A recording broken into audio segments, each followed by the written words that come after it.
अस्सलाम वालेकुम स्टूडेंट्स। आज का हमारा जो लेक्चर है वो सी के बेसिक स्ट्रक्चर के बारे में, सी प्रोग्राम के बेसिक स्ट्रक्चर के बारे में है। पिछले लेक्चर में हमने सी की हिस्ट्री पढ़ी थी और सी लैंग्वेज की कुछ करेक्टरिस्टिक्स पढ़ी थी और उसमें हमने स्टेप वाइज अप्रोच देखी थी कि स्टेप वाइज एक सी का प्रोग्राम कैसे डेवलप किया जाता है। आज हमें ये देखना है कि जो सी का एक प्रोग्राम होता है उसका बेसिक स्ट्रक्चर क्या है, उसका लिखने का तरीका क्या है। तो ये स्ट्रक्चर से जो वर्ड जो मैंने यूज़ किया स्ट्रक्चर का, यहाँ पर इससे क्या मुराद है कि हमारी जितनी भी लैंग्वेजेस हैं या तो वो स्ट्रक्चर्ड हैं या वो नॉन अनस्ट्रक्चर्ड हैं। प्रोग्रामिंग लैंग्वेजेस की बात कर रही हूँ। अब स्ट्रक्चर्ड प्रोग्रामिंग लैंग्वेज क्या होती है कि उसके अंदर आप मुख्तलिफ जो काम आपने या टास्क करने हैं उनको छोटे छोटे हिस्सों में डिवाइड कर दिया जाता है। उन हिस्सों को हम मॉड्यूल कह सकते हैं, उनको फंक्शन कह सकते हैं, उनको एक पीस ऑफ कोड कह सकते हैं या उनको स्ट्रक्चर कह सकते हैं। और कुछ प्रोग्रामिंग लैंग्वेजेस हैं जो इन छोटे छोटे कामों को डिवाइड नहीं करती हैं, बल्कि एक ही फंक्शन या एक ही मॉड्यूल या एक ही स्ट्रक्चर के अंदर पूरा का पूरा प्रोग्राम जो है वो लिखा जाता है उसके अंदर। तो वो वाली जो प्रोग्रामिंग लैंग्वेजेस हैं वो अनस्ट्रक्चर्ड प्रोग्रामिंग लैंग्वेजेस कहलाती हैं। अब ये जो सी है ये हमारी स्ट्रक्चर्ड है, इसके अंदर हम मॉड्यूल्स या फंक्शंस की फॉर्म में कोड लिखते हैं। तो आज हम देखेंगे इसका बेसिक स्ट्रक्चर। आप जो ज़्यादातर एग्जांपल्स देखेंगे उसके अंदर आपको एक ही स्ट्रक्चर नज़र आएगा। ज़्यादा स्ट्रक्चर्स हम तब स्टार्ट करेंगे जब हम फंक्शंस वाले चैप्टर पे पहुंच जाएंगे या जब हम फंक्शंस को स्टार्ट करेंगे।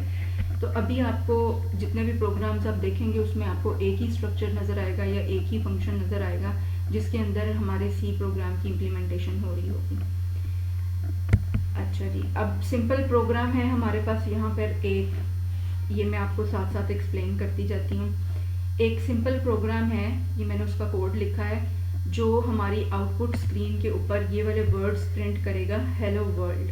ठीक है, ये स्टार्ट कहाँ से हो रहा है? स्टार्ट हो रहा है जी हैशटैग, या इसको नंबर साइन भी बोलते हैं, इंक्लूड standardIO.h, और इसको standardIO.h को मैंने एंगल ब्रैकेट्स के अंदर लिखा है। एक तो ये पार्ट हो गया। उसके बाद स्टार्ट हो रहा है void main, इन दो पैरेंथेसिस के अंदर हम वर्ड दोबारा भी लिख सकते हैं और उसको खाली भी छोड़ सकते हैं। फिर यहाँ पर एक करली ब्रैकेट स्टार्ट हो रही हैं, इनको डिलिमिटर्स बोलते हैं। इसके अंदर हमने लिखा है printf हेलो वर्ल्ड। अब इस कोड के हमारे दो पार्ट हैं, एक ये जो आपने देखा नंबर साइन इंक्लूड standardIO.h, एक ये हिस्सा है, और दूसरा हिस्सा जो है वो इस void मेन फंक्शन का है, मेन फंक्शन का है जो void से स्टार्ट हो रहा है और करली ब्रैकेट पे, इस करली ब्रैकेट पे ख़त्म हो रहा है। तो अबव कोड के वो कह रहे हैं जी दो पार्ट्स हैं। एक में आपको ये जो प्री प्रोसेसर डायरेक्टिव है, जो पहली लाइन थी जो हैशटैग से या नंबर साइन से स्टार्ट हो रही थी, नंबर साइन इंक्लूड standardIO.h, ये जो है ये कहलाता है प्री प्रोसेसर डायरेक्टिव, और दूसरा इसका पार्ट है मेन फंक्शन। अच्छा जी, अब पहले देखेंगे कि प्री प्रोसेसर डायरेक्टिव, वो जो हमारी सबसे पहली लाइन थी, ये क्या चीज़ है। ये कुछ ऐसे कमांड्स हैं जो सी प्रोग्राम को इंस्ट्रक्शंस देते हैं उसकी कंपाइलेशन होने से पहले। यानी सी का प्रोग्राम जो है वो असल में आपका स्टार्ट हो रहा है मेन फंक्शन से, और उससे पहले ये जो लाइन, एक लाइन या दो लाइनें भी हो सकती हैं, तीन भी हो सकती हैं, जो नंबर साइन से स्टार्ट हो रही होंगी, नंबर साइन इंक्लूड से या नंबर साइन डिफाइन से, ये कहलाते हैं प्री प्रोसेसर डायरेक्टिव्स। अब ये जो इंक्लूड प्री प्रोसेसर डायरेक्टिव है ये क्या बताता है प्रोग्राम को फाइलों को इंक्लूड करने के लिए। ये जो हमने फाइल इंक्लूड की है, हमने लाइन लिखी थी नंबर साइन इंक्लूड standardIO.h, ये क्या कर रहा है, ये हेडर फाइल standardIO.h को हमारे सी प्रोग्राम के अंदर इंक्लूड कर रहा है।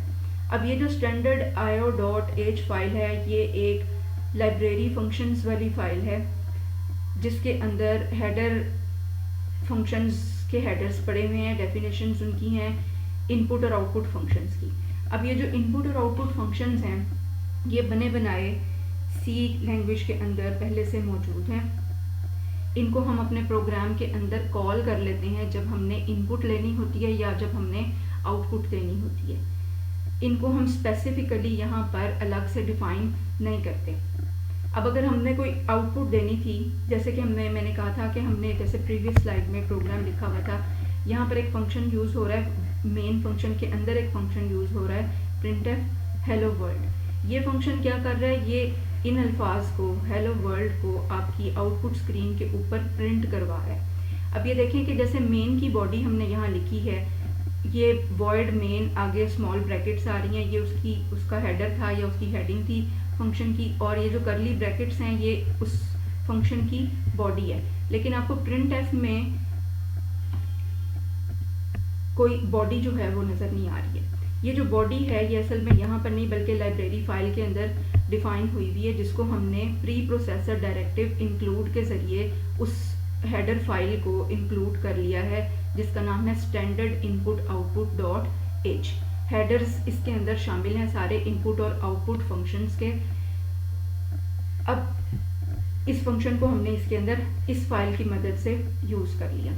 अब इंक्लूड डायरेक्टिव जो है वो हमें किसी भी लाइब्रेरी को एक्सेस दे रही है, जैसे कि हमने ये standard input output dot H file जो है वो लाइब्रेरी फाइल है, उसको हमने एक्सेस किया अपने प्रोग्राम में। अच्छा जी, अब इंक्लूड जो प्री प्रोसेसर डायरेक्टिव है इसका सिंटेक्स क्या है, लिखने का तरीका क्या है कि आप सबसे पहले लिखते हैं हैशटैग या नंबर साइन, उसके बाद आप लफ्ज़ लिखते हैं इंक्लूड का, फिर उसके बाद आप एंगल ब्रैकेट स्टार्ट करते हैं। एंगल ब्रैकेट के बाद आपने स्टैंडर्ड हेडर फाइल का यहाँ पर नेम लिखना होता है और एंगल ब्रैकेट क्लोज करनी होती है। जैसे कि और एक और एग्जांपल है, ये number sign include angle bracket start हो रही है console.io.h।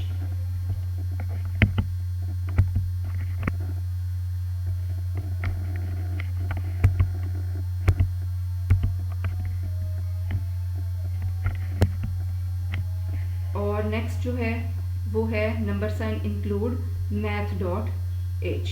अगर हमने कोई मैथ्स के बने बनाए फंक्शंस यूज़ करने हैं, लाइब्रेरी फंक्शंस, तो उनकी हेडर फाइल math.h जो है उसको हम इस लाइन के ज़रिए अपने प्रोग्राम में इंक्लूड कर सकते हैं, जो हमने लिखी है नंबर साइन इंक्लूड math.h नहीं होती है। अच्छा जी, अब आगे चलते हैं। अगला हमारा पार्ट था मेन फंक्शन का। मेन फंक्शन जो कि यहाँ पर आप देख रहे हैं, जब मैंने दोबारा यहाँ पर उसकी एक पिक्चर यूज़ की है कि number sign include standard io.h, तो हमारा ये प्री प्रोसेसर डायरेक्टिव हो गया था। उसके बाद हमारा यहाँ से मेन फंक्शन स्टार्ट हो रहा था, वॉइड मेन वॉइड, उसकी बॉडी करली ब्रैकेट्स में आ रही थी और साथ में ये printf फंक्शन हम यूज़ कर रहे थे हेलो वर्ल्ड जो अल्फाज हैं इनको अपनी स्क्रीन के ऊपर आउटपुट देने के लिए। अब देखते हैं कि जी मेन फंक्शन क्या चीज़ है। मेन फंक्शन जो है वो प्री प्रोसेसर डायरेक्टिव्स के बाद में हम स्टार्ट करते हैं। अब प्री प्रोसेसर डायरेक्टिव एक भी हो सकता है, एक से ज़्यादा भी हो सकते हैं, इसके अंदर इंक्लूड भी हो सकता है, प्री प्रोसेसर डायरेक्टिव डिफाइन को भी यूज़ किया हो सकता है अगर हमने अपने प्रोग्राम में कॉन्स्टेंट्स यूज़ करने हैं। अब मेन जो है फंक्शन, सारी की सारी जो एग्जीक्यूशन होती है ना हमारी सी प्रोग्राम की, वो मेन फंक्शन में होती है। अगर हमने अपने सी प्रोग्राम के अंदर मज़ीद फंक्शंस बनाए भी हुए हैं तो उनको यूज़ करने के लिए हम कॉल मेन फंक्शन के अंदर ही करते हैं। तो मेन फंक्शन के लिखने का तरीका ये है कि उसकी एक हेडिंग वाली लाइन होती है जिसको हम स्टार्ट करते हैं वॉइड से, वॉइड फिर मेन का वर्ड आता है, फिर स्मॉल ब्रैकेट्स में हम वॉइड लिखते हैं या फिर इनको खाली भी छोड़ सकते हैं इन स्मॉल ब्रैकेट्स को। इस दी हेडर, ये हेडर फंक्शन है। उसके बाद इस मेन फंक्शन की बॉडी स्टार्ट होती है। किसी भी फंक्शन की बॉडी को स्टार्ट करने के लिए हम लेफ़्ट करली जो ब्रैकेट है, लेफ़्ट साइड पर जो स्टार्टिंग करली ब्रैकेट जिसको हम यूज़ कहते हैं वो यूज़ करते हैं। उसके बाद उसकी बॉडी में जितनी भी हमने स्टेटमेंट्स लिखनी होती हैं या मज़ीद किसी फंक्शंस को हमने कॉल करना होता है वो आ रही होती हैं और फिर बॉडी उसकी बंद होती है एंडिंग करली ब्रैकेट्स के साथ। ठीक है, तो ये जो करली ब्रैकेट्स हैं इनको हम डिलीमीटर्स बोलते हैं इस सी प्रोग्राम की लैंग्वेज के अंदर। ये डिलीमीटर्स हैं जो किसी भी स्ट्रक्चर की स्टार्टिंग और एंडिंग को डिफाइन कर रही हैं। जैसे यहाँ पर ये मेन फंक्शन की स्टार्टिंग और एंडिंग को डिफाइन कर रही हैं। यहाँ पर फिर आपने देखा कि हमने इस बॉडी के अंदर एक और फंक्शन यूज़ किया है printf, और उसको हम एक स्ट्रिंग पास कर रहे हैं हेलो वर्ल्ड, जिसको हम प्रिंट करवाना चाहते हैं स्क्रीन पे। ये जो printf फंक्शन है ये क्या करेगा, ये इन दो अल्फाज को, हेलो वर्ल्ड को, आपकी आउटपुट स्क्रीन के ऊपर प्रिंट कर देगा। और एंड पे आप देख रहे हैं हमने एक और सिंबल यूज़ किया है सेमी कॉलन का।